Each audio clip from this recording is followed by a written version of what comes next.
Seorang oknum Kejaksaan Negeri mengancam seorang siswa berinisial MA. MA diketahui diancam akan dipenjarakan oleh oknum Kejari tersebut.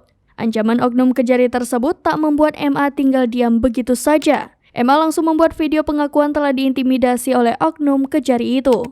Kini, video MA warga asal Lahat, Sumatera Selatan langsung viral di media sosial. Sebelumnya MA mengaku menjadi korban pengeroyokan. Namun alih-alih mendapat perlindungan, MA dan keluarganya justru diintimidasi oknum jaksa di Kejari Lahat bernama Sustri. Lantaran takut, MA kemudian mengadu dan minta pertolongan kepada Presiden Jokowi.